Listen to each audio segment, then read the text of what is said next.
Mabuhay! Happy Buwan ng Wika to all my fellow Pinoys out there.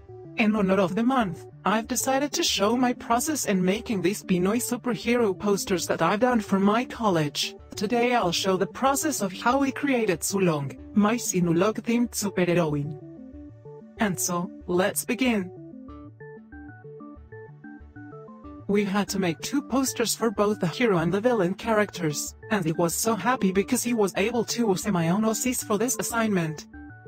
She and my other characters' concepts came from an impromptu poster illustration I did for Manila Sketfest back in 2019. The theme was Manga Fiesta at Kulay ng Pilipinas. He didn't win anything of course, but he was still happy with the art. I ended up loving the designs so much that I kept them as my own. Unfortunately, I don't have much footage of the initial sketching phase. So, I'll talk about her story as we watch me struggle with the face for a bit. Before she became Sulong, she was a grocery store clerk named Julie Salvacion.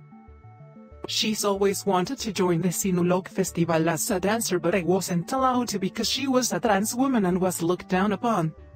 After another night of being ridiculed by festival hosts and her peers, a vision of Santo Niño appears to her in her room when she prays and comforts her. It praises her for her devotion to the festival and gives her a mission to help right the wrongs of sinners across the land and lead them to the path of good. She gets a cool holy sword that blesses and grants guidance unto others rather than hurting them, and a cool Sinulog-themed outfit.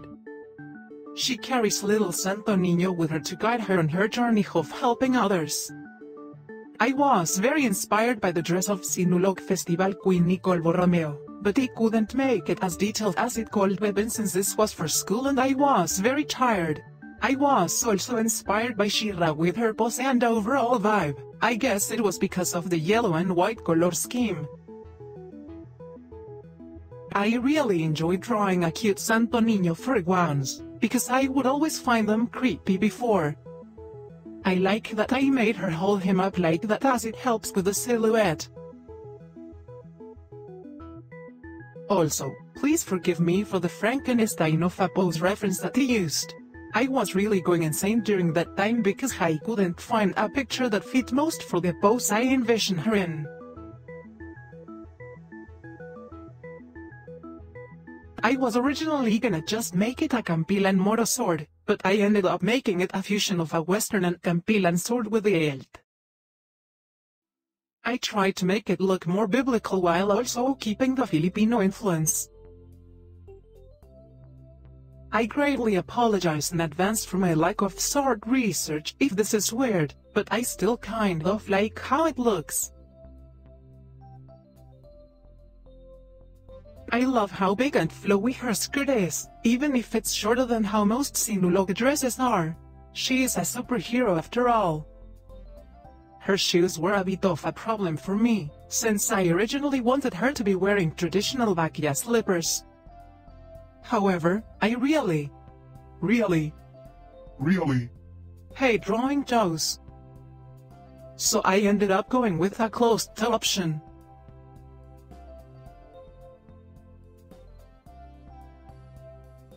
Her headdress is one of my favorite parts of her outfit. It makes her truly look like a queen, and just looks very pretty. I like to think that it looks like how the sun is drawn on her flag. Now that the drawing is done, it's time to color her in.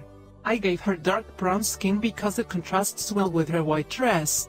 Here I am shading around the lines to give depth and shape to the skin. I color the base of her dress and give her yellow-gold accents. I put down the flat colors of the rest of the piece first before I do anything else.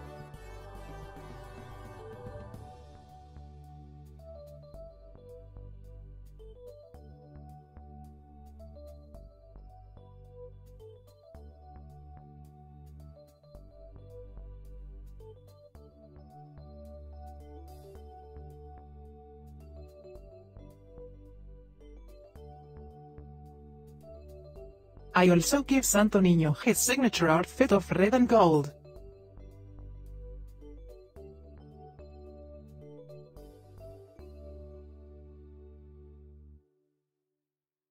I then shade around the lines of the rest of the outfit to also give them depth and make the gold look more shiny.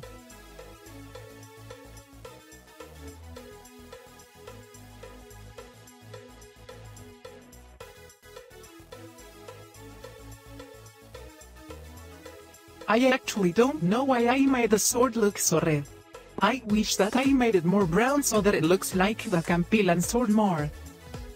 I added frills to the ends of her dress because I felt like it was lacking in texture. I think it adds character and looks more like a Sinulog dress.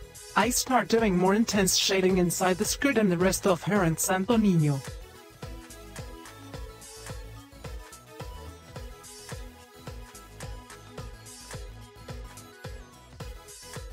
I used a warmer tone for her shading because it looked nicer that way. You can now see me putting in the base for the background and checking the values of the colors. I then put some highlights on her face and blend that out.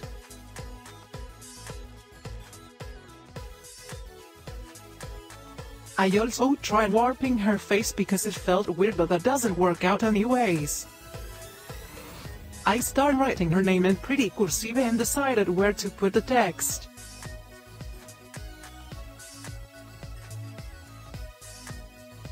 I then copied the drawing and put it under her for the drop shadow.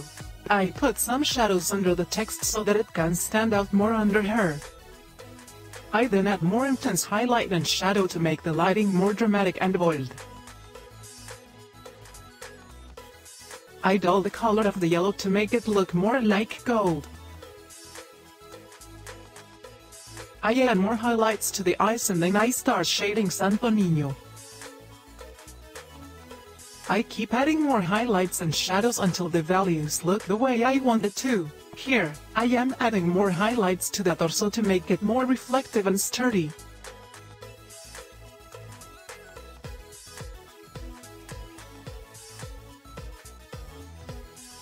I then start rendering her hair a little because I didn't like how messy the lines looked and wanted to give more texture. I add adjustments to the text to make it look like it's wrapping around her. And with that, the initial drawing is done. Now it's time to move on to the background.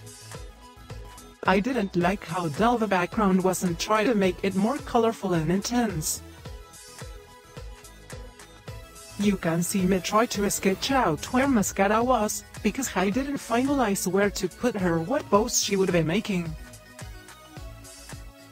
I searched the internet for dramatic villain poses and you can see me try to copy them. But none of them seemed to fit the composition well enough or balance out where Sulong was.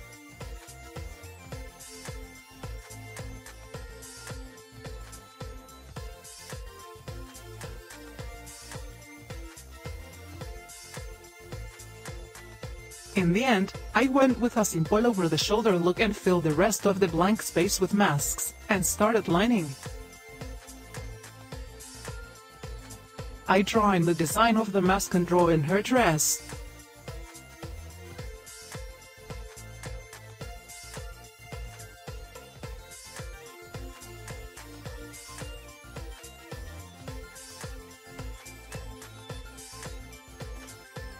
I colored it in black and white to not take away focus from Sulong.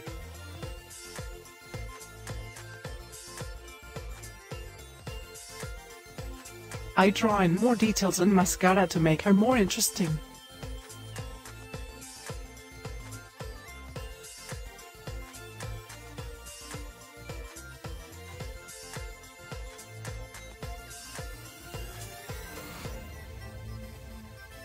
I adjust the gradient of the background a bit before drawing the masks.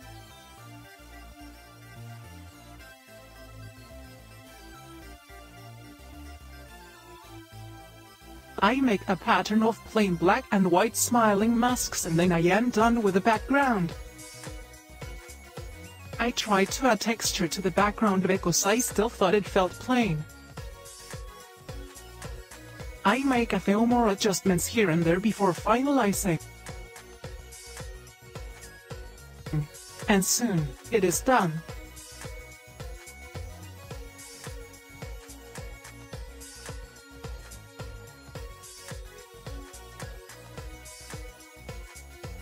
I am very happy with how the end result came out.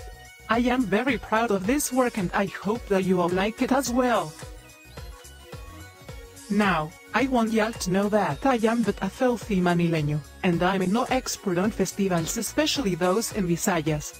So if any of you are more knowledgeable in the event and want to give criticisms and suggestions for improvement, be sure to leave a comment down below. I will be back with a part 2 of this series, with me going through the process of drawing Maskara's poster, so be sure to stay tuned for that. And with that, thank you so much for watching, and I'll see you all next time. Bye bye.